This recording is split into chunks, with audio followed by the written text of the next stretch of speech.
Pada suatu kali, Yesus mulai pula mengajar di tepi danau. Maka datanglah orang banyak yang sangat besar jumlahnya mengerumuni dia, sehingga ia naik ke sebuah perahu yang sedang berlabuh, lalu duduk di situ. Sedangkan semua orang banyak itu di darat, di tepi danau itu. Dan ia mengajarkan banyak hal dalam perumpamaan kepada mereka.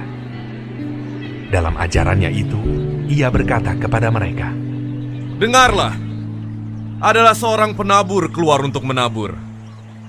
Pada waktu ia menabur, sebagian benih itu jatuh di pinggir jalan.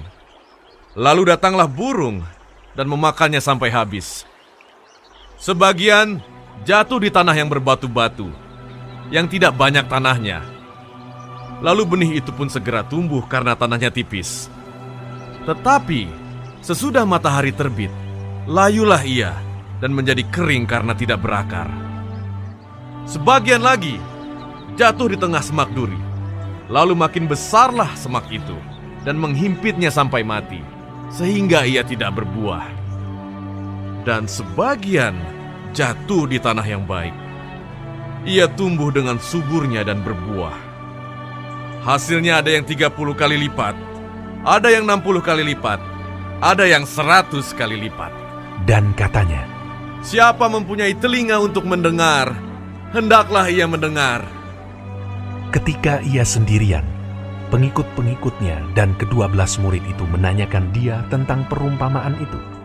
Jawabnya, Kepadamu telah diberikan rahasia kerajaan Allah. Tetapi kepada orang-orang luar, segala sesuatu disampaikan dalam perumpamaan. Supaya sekalipun melihat, mereka tidak menanggap. Sekalipun mendengar, mereka tidak mengerti.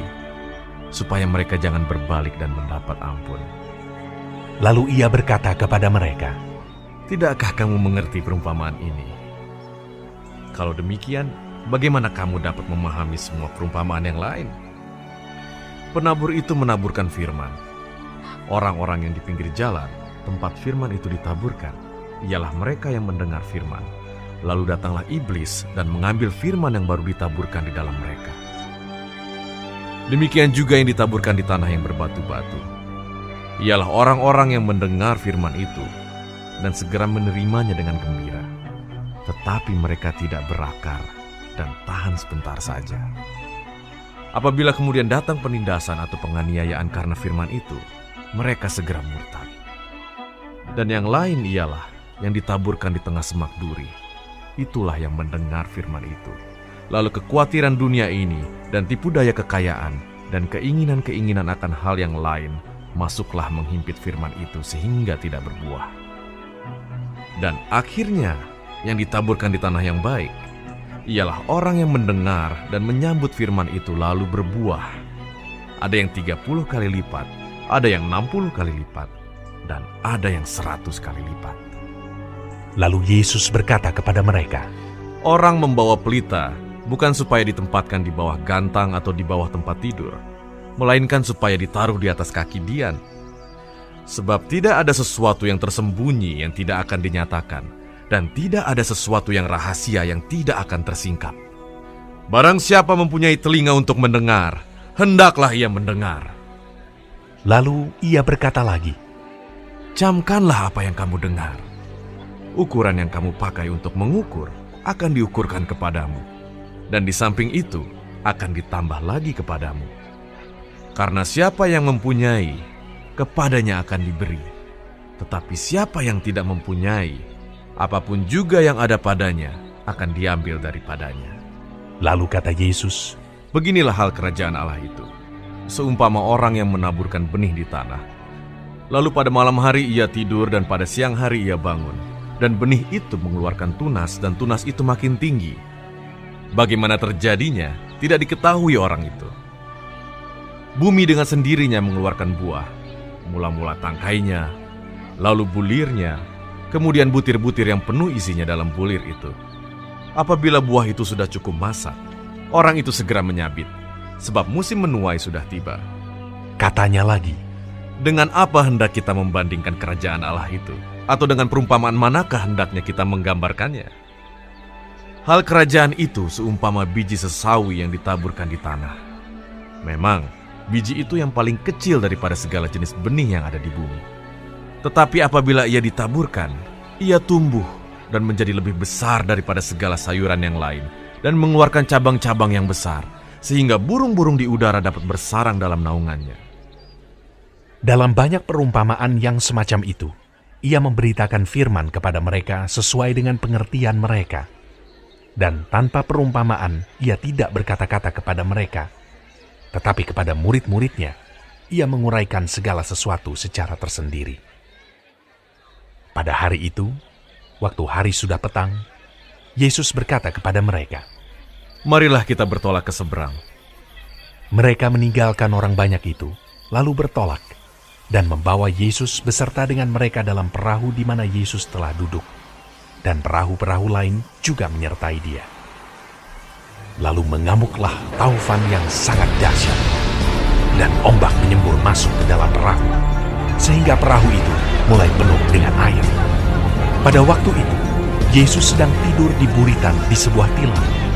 Maka murid-muridnya membangunkan dia dan berkata kepadanya, "Guru, kau tidak peduli kalau kita binasa?" Ia pun bangun, menghardik angin itu, dan berkata kepada danau itu, "Diam! Tenanglah!" Lalu angin itu reda, dan danau itu menjadi teduh sekali. Lalu ia berkata kepada mereka, "Mengapa kamu begitu takut? Mengapa kamu tidak percaya?" Mereka menjadi sangat takut, dan berkata seorang kepada yang lain, Siapa gerangan orang ini, sehingga angin dan danau pun taat kepadanya? Shalom seluruh jemaat Tuhan.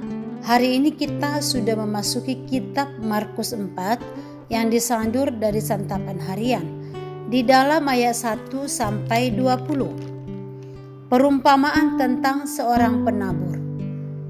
Ilmu pertanian dapat menjelaskan bahwa selain mutu benih tanaman yang ditabur, maka kesuburan tanah juga menentukan tumbuh tidaknya benih.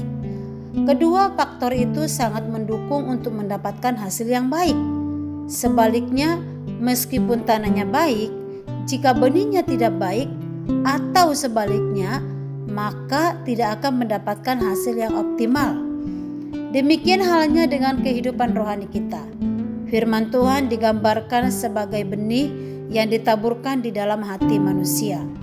Namun keadaan hati seseorang ketika mendengar firman Tuhan juga berpengaruh terhadap pertumbuhan kehidupan rohaninya. Keadaan hati yang tidak baik itu digambarkan seperti tanah di pinggir jalan, tanah yang berbatu, dan tanah yang bersemak duri. Ketiga macam tanah ini tidak memungkinkan benih itu bisa bertumbuh dengan baik. Gambaran orang yang telah mendengarkan firman Tuhan, tetapi hidup kerohaniannya tidak mengalami pertumbuhan. Ada orang yang sudah lama menjadi jemaat satu gereja, tetapi hidupnya masih kekanak-kanakan karena dia hanya mau mendengarkan firman Tuhan, tidak mau dibentuk, maka setiap firman yang dia dengar berlalu begitu saja sehingga tidak mengalami perubahan.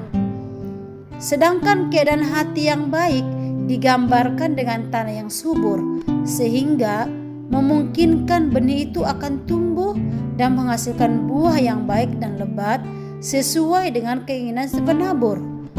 Inilah gambaran orang yang mendengarkan firman Tuhan dan melakukannya sehingga ia bertumbuh ke arah kedewasaan rohani.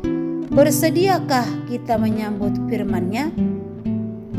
Di dalam ayat 21 sampai 34. Dalam pengajaran Yesus, kerajaan Allah selain harus terlihat kehadirannya, juga harus dirasakan oleh sekitar. Tuhan Yesus memberikan 3 perumpamaan senada, yaitu tentang pelita, benih, dan biji sesawi yang menggambarkan tentang kerajaan Allah. Yang pertama, kerajaan Allah digambarkan dengan pelita. Yesus menjelaskan bahwa kerajaan Allah meskipun masih terselubung di dalam dirinya, tetapi kehadirannya dapat dilihat dan dirasakan oleh sekitarnya. Allah memberikan sukacita dalam kuasa-Nya kepada siapapun yang mau menerimanya. Yang kedua, benih yang bertunas dan bertumbuh siap memberi tuaian yang baik. Si penabur telah menabur benih. Karya keselamatan Mesias telah dimulai. Meskipun kerajaan Allah itu hadir dalam keadaan terselubung, tetapi pada waktunya benih yang ditabur itu akan mendatangkan musim menuai. Yang ketiga, biji sesawi yang kecil. Bahkan benih terkecil di antara benih, namun karena hidup, benih itu tumbuh. Kerajaan Allah itu telah datang dan telah tersedia berkat-Nya bagi semua orang. Melalui ketiga perumpamaan ini, Tuhan Yesus menegaskan bahwa Dia Tuhan yang sungguh baik. Bila kita ada di dalam Dia, tidak bisa tidak, kita akan mengalami pertumbuhan rohani. Maukah kita hidup di dalam Dia? Di dalam ayat 35 sampai 41. Yesus memerintahkan murid-muridnya bertolak ke seberang. Mereka pasti kelelahan. Mungkin saja mereka mulai tertidur atau bersantai. Tapi tiba-tiba topan dan ombak mengamuk dahsyat dan perahu mereka hampir tenggelam. Di manakah Yesus saat itu? Yesus tidur di buritan di dalam kapal itu. Melihat itu, murid-murid berkata kepada Yesus, "Apakah Yesus tidak peduli kalau kita akan binasa?" Perkataan ini bukan sebagai bentuk permohonan, tapi teguran yang kasar kepada Yesus. Murid-murid melihat bencana besar di depan mata mereka, tapi Yesus tidur. Mereka lupa kalau Yesus adalah Sang Pencipta. Yesus pun bangun dan menghardik angin itu dan berkata kepada danau itu, "Diam dan tenanglah." Dan angin itu pun reda, danau itu pun menjadi teduh. Perintah untuk diam dan tenang bukan hanya berlaku bagi angin dan danau, tetapi juga bagi kehidupan kita. Tuhan tidak pernah melarang kita untuk merasa takut, tapi jangan sampai rasa takut itu menguasai hati dan pikiran kita. Jangan biarkan rasa takut menguasai hati dan pikiran kita. Diam dan tenanglah, percayalah Tuhan peduli atas apa yang kita alami. Tuhan Yesus memberkati.